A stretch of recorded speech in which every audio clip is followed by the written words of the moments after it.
One real estate firm that has a storied presence in the kingdom is Dar Al Arkan, based in Riyadh since 1994. It's currently among the largest developers by market value in the kingdom. Well, after listing on the Saudi Stock Exchange in 2007, its ambitions soared outside the kingdom with the establishment of DarGlobal.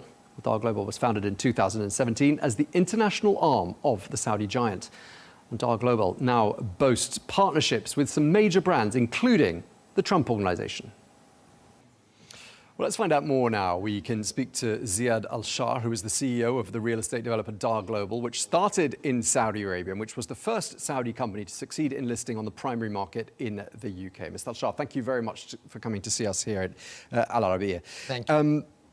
As things stand right now, you've got 2.8 billion Saudi riyals worth of projects in Saudi Arabia. Amongst them, there's the Trump Tower in Jeddah, two other collaborations with the Trump brand in Riyadh. Before we talk about all of that, could you just start by telling us a little bit about how DarGlobal has grown into what it is today? Of course. So our parent company is the well-known Saudi company called Dar Al Arkan, listed on Tadawul since 2008. So we've set out in approximately after the pandemic to start a global arm to develop real estate projects in international cities. So these are cities that have demand from at least 40 to 50 nationalities. So we started in the neighboring cities. We went to Dubai, we went to Ras Al Khaimah, we went to Muscat, we went to Doha, and then we went after European ventures. We went to London, we went to the south of Spain, 4 cities in the south of Spain, and we started looking at other opportunities. And thank you for mentioning, we were the first Saudi company to be able to list on the primary market in London in February 2023. And this gave more independence to DarGlobal and gave us more scope to do more collaborations globally. And yet, you've got this international, you are an international entity, and you've got at least, as I mentioned, a couple of projects planned in Saudi Arabia. So you seem to have done a bit of a U-turn and gone back to where you started. So our specialty is luxury real estate in international cities. And then last year in March, Saudi announced the opening up of the market for international investors, which was news to everybody. And at the same time, the Saudi government has been investing heavily in the last 6 or 7 years on promoting Saudi as a destination for investment, as a destination for tourism, as a destination for living. So when this law came out last March, we were very much motivated to take our business model of going after international customers to enter a foreign market, and at the same time to take our luxury offering into Saudi. Okay, what is it about the Saudi market that makes it an attractive place for real estate investors? You see, this is where it gets very interesting, because people see Saudi as like a market that is new in attracting foreigners, behind markets that started doing that, like Dubai, Abu Dhabi, or Doha, or Muscat, or even Manama. However, we need to recognize the size of the market of the Saudi, the size of the economy of Saudi, the size of the local population of Saudi, the size of the expats in Saudi. And when you look at that, first Saudi needed to take care of its own. And this is why you have today some of the best achievement in home ownership in Saudi towards Saudi locals. In 2023, this percentage has reached 63%, up from 47% in 2016, which would make it among G20 nations one of the best growth in home ownership. So the first focus in Saudi was home ownership for Saudi nationals, which has been achieved. So after doing that, now you go after touristic destinations where you would motivate foreigners and locals to take second homes or vacation homes. And you go after investments by expats where people would see that this Saudi market is heavily growing. And at the same time, it's the destination for most of the global activities these days. And they see a major investment from the government in new cities, infrastructure, major projects to make life in the kingdom for locals and expats at the global standards. Okay, and everything you've said, it sounds like it's very much chiming with Vision 2030, which we talk about a lot on this program. So it's very much in keeping with what's planned for the kingdom and how it's going to unfold in the next 5 years. This is all part of the Vision 2030. This is where all it started. Because when you look at the structure of the real estate market in Saudi, it was historically a market that is targeting social housing market, middle class housing. That was mainly done by a lot of developers. Then the luxury market was mainly a self-built market. People who were well off or high net worth used to go buy a land to build their project. And the expat market was inexistent because there was no law for that. Come Vision 2030, you've tackled the social housing and the middle class housing by providing incentives to increase the home ownership. And then the launch of so many iconic master communities and mega projects in many cities in Saudi that tackle the demand for luxury housing and second homes and vacation homes. And then you put up a law for home ownership and a long-term visa for non-Saudis. So this all came in the last 6 or 7 years. Right, so the whole sector's had a huge change, and as you say, home ownership has skyrocketed. But I expect there are still some challenges, aren't there, for the real estate sector? What might they be? You see, anytime you would see a booming market and a fast-growing market, we will always have challenges in construction. And the first challenge is availability of contractors, quality of contractors, because there's a lot of competition for so many projects across the kingdom, especially after committing to the Expo 2030 and the World Cup 2034 and the Asian Games and the Winter Asian Games, among others. So definitely we're all having challenges in the selection of contractors, availability of contractors, and pricing of contractors. Okay, and obviously massive projects like NEOM, the giga projects that we talk about a lot on this channel, must have raised the profile enormously of Saudi Arabia. Are you seeing that's influencing, let's say, investor interest in the kingdom? Are you seeing that having a direct impact? You see, I travel a lot for my business because I go to many international cities to look at opportunities or to visit our offices. So when I visit our office in New York, and then you go to Times Square and you see a sign, Invest Saudi, or you see a sign for one of the projects in Saudi, that was a first for so many people. But then this is where the government played aggressively on not just promoting and executing, so that when people come and visit Saudi, they see that this promotion is being actually built. And then to top it off, you go and take those massive global activities to be hosted in Saudi Arabia. And this should be now to the benefit of, I have to say, real estate developers, because we should be promoting Invest Saudi also, because you'll have a lot of people who have a raised interest to come and invest at the start of the market. Investors know how important is it to get into the market at the beginning. And this is what we have a duty to showcase, because yes, at the end of the day, I have a duty to my shareholders to make a profit in the company, but also being part of the FDI of the country you work in gives you a lot of satisfaction. What's most attractive for a real estate investor in Saudi right now? Is it on the residential side, commercial, industrial? Where are they going to see the best returns?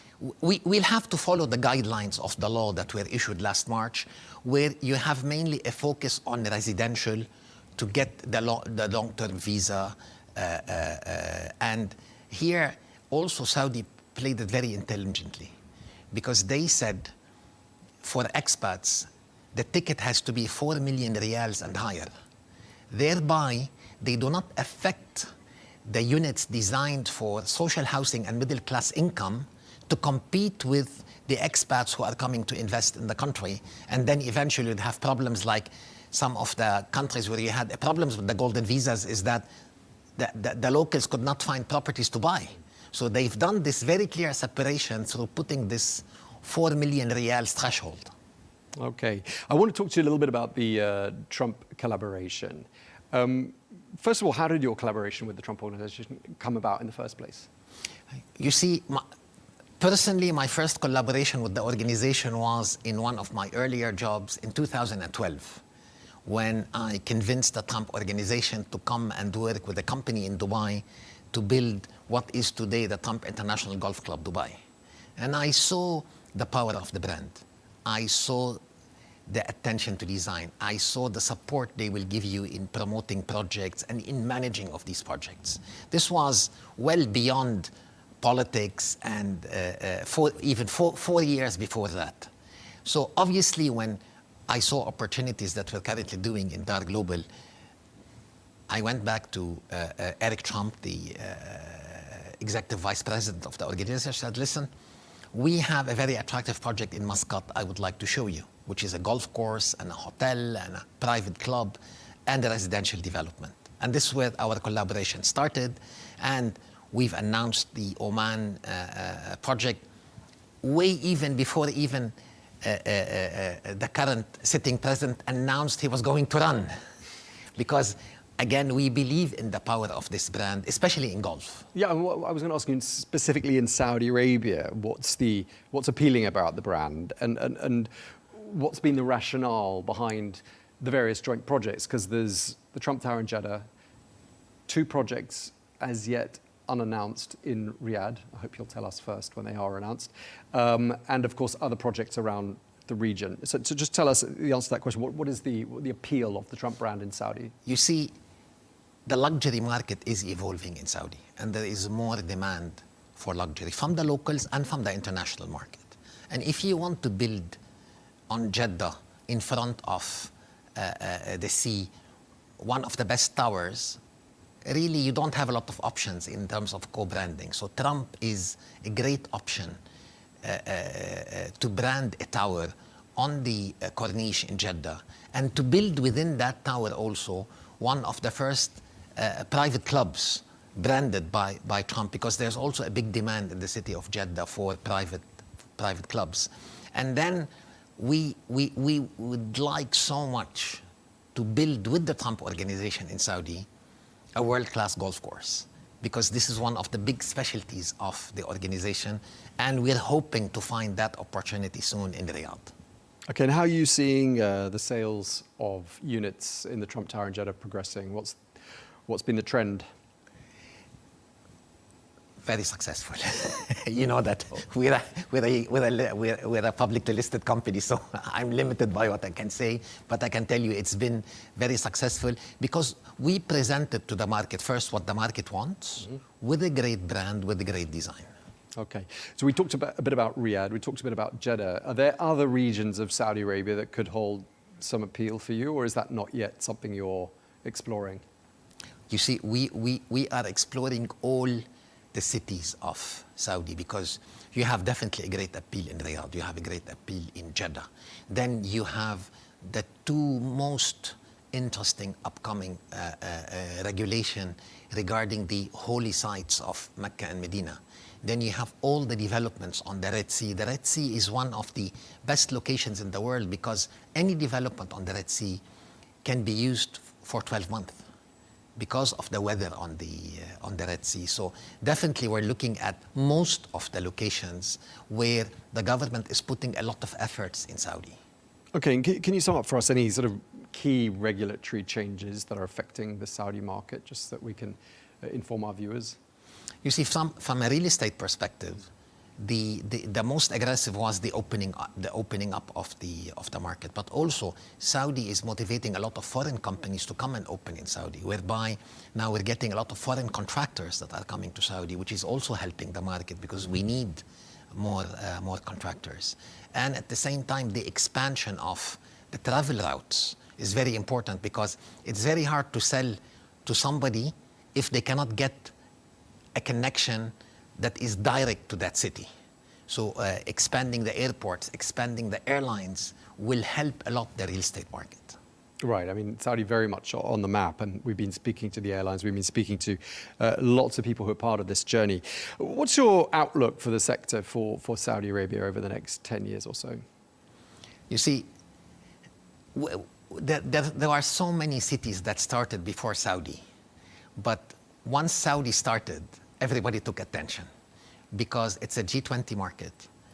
The market has a lot of weight on its own locally, plus adding to that the international appeal. You have today within Saudi at least 10 cities that can be developed. And let me just say that eventually Saudi will anchor the GCC because the GCC today is a $2 trillion economy. It's close to Italy. In Italy, as a foreign investor or as a visitor, you have at least 10 destinations to go. And you have the same thing in the GCC. And more, the GCC is becoming interconnected with roads, trains, the same tourist visa that is being discussed. And people need to look at this market, that Saudi is the anchor and the GCC is a very attractive destination eventually for tourism and expat living. And just lastly, before we wrap up, who are you targeting in Saudi Arabia? I mean, just give us the profile of the typical buyer of one of your properties. Definitely the local buyer is the local buyer who wants a luxurious offering. The international buyer, we are targeting the people who would have the first in advantage, the innovators. So we're targeting obviously markets in Asia like India, Pakistan, Bangladesh. We're targeting the UK. We're targeting some markets in Eastern Europe. We're targeting the Levant because they have a lot of roots in the GCC. They've been here for so many years. But I can tell you, just for the first 2 projects that we've launched in Saudi since last November, we have approximately 40 nationalities that invested with us. Okay, well, we're going to have to leave it there because we're out of time. But it's been a real pleasure talking to you. Thank you very really much. Appreciate your Thank time. Ziad El Chaar, the CEO of the real estate developer DarGlobal. Thank you very much indeed. Thank you.